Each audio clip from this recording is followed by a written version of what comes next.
The second episode of Georgie and Mandy reminds us subtly of George's last two scenes that young Sheldon missed.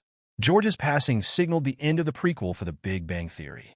Though the details of how the Cooper patriarch passed away are still unclear, young Sheldon found a means to carry out it in a very terrible manner, since it left Sheldon and his family disturbed by the unannounced death.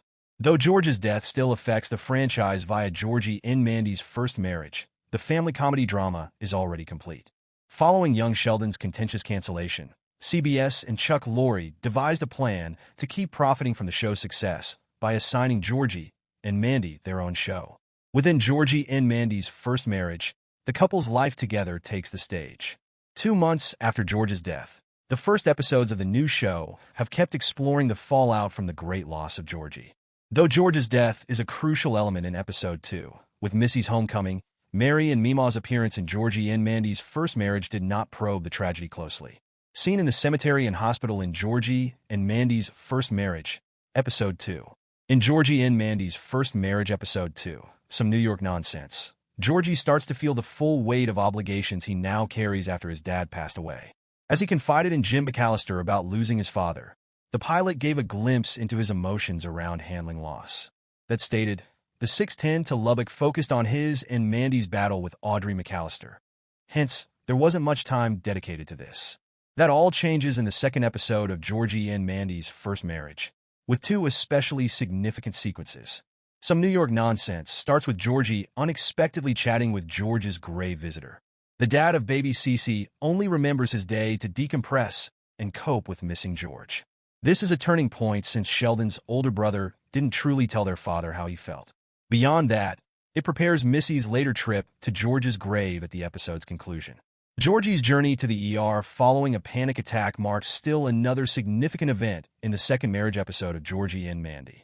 It clarifies his mental state under the stress. Young Sheldon omitted to show George's death's immediate aftermath in his actual funeral.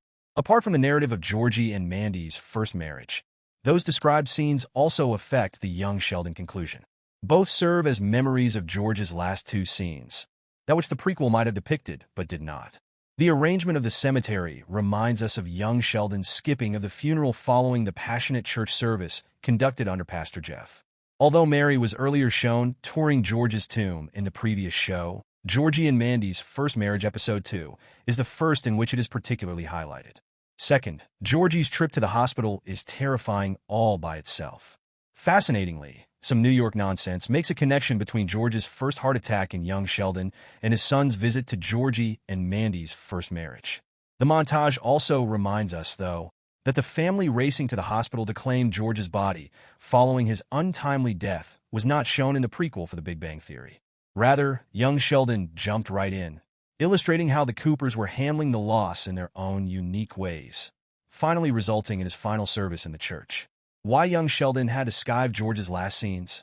Whether the creators of Young Sheldon intended to feature one of the above-described George sequences is uncertain. If they did, though, their likely reason for being thrown out was restricted screen time. The prequel needed to settle some loose story endings before its last season. Young Sheldon's ending a shorter year, with only 14 episodes instead of its usual 20-plus output, didn't help either. This is the reason none of the other Cooper family members had a fitting farewell in the finale except Sheldon. Young Sheldon might, however, have just wanted to not broadcast any of the scenes. The Big Bang Theory prequel chose to kill George off-screen to minimize the impact and concentrate on his family's reaction, knowing how significant he was to the show. That said, both of the mentioned events could have let young Sheldon explore his loss. This is done in Georgie and Mandy's first marriage, episode 2. However, going ahead, it's questionable if it will explore this more thoroughly.